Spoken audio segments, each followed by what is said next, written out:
I am Aniketa Bhardwaj from Goswami sir Sahu sir tuition classes Raipur. हमारे सामने एक टॉपिक है cell the unit of life. आइए हम इसके बारे में आगे पढ़ते हैं। Cell the unit of life, इसको ऐसे डिफाइन कर सकते हैं कि structure and functional unit of life, है ना। जैसे कि हम किसी बिल्डिंग का फॉर्मेशन करते हैं तो बिल्डिंग बनाने के लिए हम सबको पता है कि छोटे छोटे ब्रिक्स का यूज किया जाता है ना। उस ब्रिक से पूरे बिल्डिंग का डेवलपमेंट हो जाता है। सेम उसी तरीके से क्या है, सेल है। छोटे छोटे टीनी कंपार्टमेंट मिलके सेल का निर्माण करते हैं। जब बहुत सारे सेल आपस में मिल जाते हैं तो वो टिश्यू में कन्वर्ट हो जाते हैं। एक ही फंक्शंस वाले टिश्यू मिलकर टिश्यू सिस्टम बनाते हैं। टिश्यू से चेंज हो जाते हैं वो ऑर्गन में। ऑर्गन एक ऑर्गन सिस्टम बनाता है ना। फिर उसके बाद बॉडी का क्या हो जाता है, फॉर्मेशन हो जाता है। नेक्स्ट हम इसमें देखते हैं तो क्या है, यदि हम इसकी डिस्कवरी की बात करें तो 1665 में रॉबर्ट हुक नामक एक साइंटिस्ट ने इसका डिस्कवर किया था एक कॉर्क सेल में। कॉर्क सेल का मतलब होता है एक डेड सेल, है ना। नेक्स्ट इसमें हम देखते हैं तो एंटोन वॉन लीवेनहॉक ने फर्स्ट इसका ऑब्जर्वेशन किया था लाइफ सेल्स में। नेक्स्ट स्लाइड में हम चलते हैं तो यहाँ पे आपको दो डायग्राम देखने को मिल रहे हैं।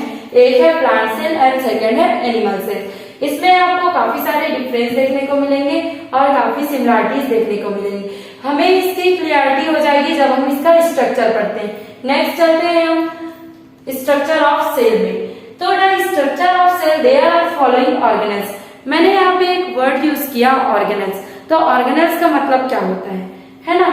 छोटे छोटे ऑर्गन मिलके क्या बनाते हैं, ऑर्गेनेल्स बनाते हैं। फर्स्ट है इसका cell membrane, cytoplasm, Golgi apparatus, lysosome, mitochondria, ribosomes and nucleus. First side समझते हैं हम सेल मेम्ब्रेन। सेल मेम्ब्रेन क्या होगा, it is a outer protecting covering of cell, है ना। मतलब कौन सी ऐसी चीजें हैं जो बेनिफिशियल होंगी सेल के लिए, उन चीजों को आने देना, है ना। सेकेंड चीज ये क्या होगा, कौन कौन से कॉन्सिस्ट 3 कंपोनेंट्स में बटा हुआ है। पहला इसका प्रोटीन है 55%, लिपिड है 40% एंड कार्बोहाइड्रेट 5%। अब इसका डायग्राम के थ्रू यदि हम इसको समझे तो क्या है, structure of cell membrane. Outside of cell देखें तो क्या है, इसमें कौन कौन सी चीजें हैं जो आपको चैन की तरह इसमें दिखाई दे रहा है, वो प्रोटीन है ना। लिपिड बाय लेयर है, येलो फॉर्म उसको आप देखने को मिल रहा है, वो उसका लिपिड हो गया, है ना। इनसाइड ऑफ सेल क्या है, इसमें साइटोप्लाज्म से भरा हुआ है। नेक्स्ट पार्ट में जब चले तो क्या है, cytoplasm. The fluid present inside the cell formed by 80% of water. Cytoplasm क्या होता है, एक जेली लाइक स्ट्रक्चर होता है जो कि वाटर के 80% से मिलकर बना होता है। इसमें क्या होगा कि जो ऑर्गेनेल्स होते हैं ना, जो सेल ऑर्गेनेल्स जिसमें हमने इतने सारे ऑर्गेनेल्स पढ़े, वो इसमें फ्लोट करता है। फ्लोट करने का मतलब होता है तैरना, है ना। न्यूक्लियस देखते हैं हम तो क्या है nucleus, it is a largest cell organelles. सबसे बड़े क्या है, सेल ऑर्गेनेल्स में सबसे लार्ज सेल ऑर्गेनेल्स है nucleus. It is a controller of the cells consist of nuclear membrane. बोल सकते हैं कि मास्टरमाइंड है सेल का, है ना। एज इट इज जैसे देखें तो आपके स्कूल का प्रिंसिपल, है ना। पूरे स्कूल को चलाने की जिम्मेदारी किसकी होती है, प्रिंसिपल की होती है ना। मास्टरमाइंड होता है वो स्कूल का। उसी तरीके से क्या हो गया आपका न्यूक्लियस।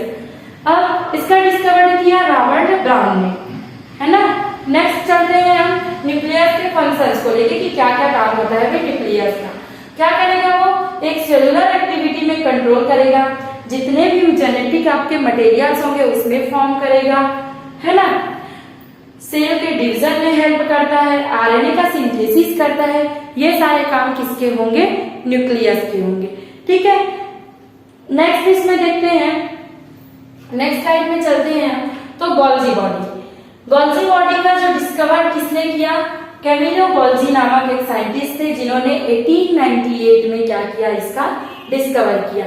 गोल्जी बॉडी क्या होता है, ये एक ऑर्गेनेल्स होते हैं जो कि पैकेजिंग का काम करते हैं। प्रोटीन का पैकेजिंग करेंगे, जो कि प्रोटीन कहाँ से बना होता है, एंडोप्लाज्मिक रेटिकुलम से जो बना होता है, उन प्रोटीन्स का पैकेजिंग का काम कौन करता है, गोल्जी apparatus करता है ना। नेक्स्ट स्लाइड में चलते हैं हम, एंडोप्लाज्मिक रेटिकुलम।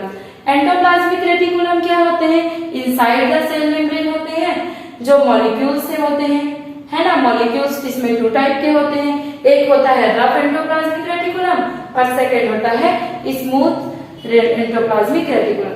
फर्स्ट पढ़ते हैं हम rough endoplasmic reticulum. Ribosome molecule attached on the outer surface. Rough क्यों हुआ एंडोप्लाज्मिक रेटिकुलम? है ना, रफ होने के पीछे भी इसके कंडीशन है। कंडीशन क्या है? क्योंकि उसमें क्या प्रेजेंस है? राइबोसोम प्रेजेंस है इसके आउटर लेयर में। देख रहे होंगे आप इसमें डायग्राम में डॉट डॉट जैसा इसमें फॉर्म दिखाई होगा राइबोसोम, है ना। इस कारण से इसका जो आउटर सरफेस है क्या पाया जाता है? इसमें रफ पाया जाता है। ये किसमें हेल्प करेगा? मेन सिंथेसिस, ये प्रोटीन के सिंथेसिस में हेल्प करेगा। नेक्स्ट स्लाइड देखते हैं हम इसमें स्मूथ एंडोप्लाज्मिक रेटिकुलम।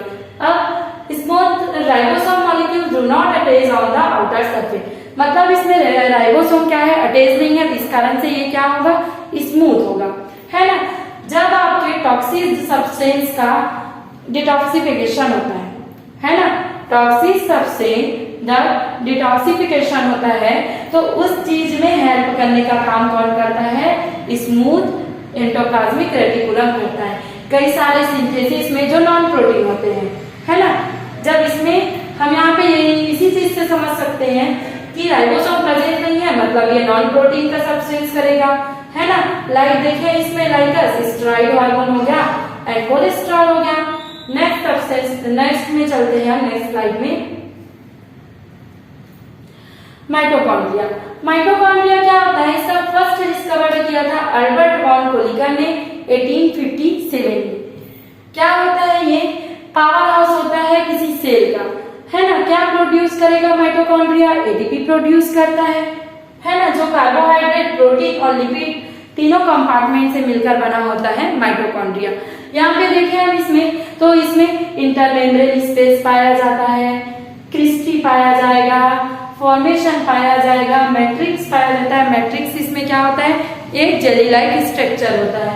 राइबोसोम इसमें प्रेजेंट हो गए, प्लस इसमें डबल स्टैंडर्ड डीएनए भी प्रेजेंट होता है। नेक्स्ट चीज पढ़ते हैं हम इसमें लाइसोसोम। लाइसोसोम को क्या बोला जाता है? सभी को पता है कि इसको एक सुसाइड बैग्स बोला जाता है। क्यों बोला जाता है इसको? कि एक सिचुएशन ऐसा आता है जब लाइसोसोम अपने ही सेल्स को खाना चालू कर देता है ना। देखिए इसका कौन डिस्कवर किया था लाइसोसोम्स का? It consist of lysosome hydrolytic enzyme. क्या है? एक है hydrolytic enzymes. Ribosome it is A membraneless organelle, they contain, क्या चीज कंटेन करेगा? 65% आरएनए एंड 35% प्रोटीन, है ना। इसको क्या बोला जाता है? लाइसोसोम को प्रोटीन की फैक्ट्री बोला जाता है, ठीक है। नेक्स्ट स्लाइड में चलते हैं हम इसमें। तो इस तरीके से हम सेल्स के बारे में पढ़ सकते हैं कि कौन कौन सी चीजें उसमें अवेलेबल होती हैं, क्या चीजों से मिलकर वो सेल कंप्लीट होता है। Okay, that's it, thank you.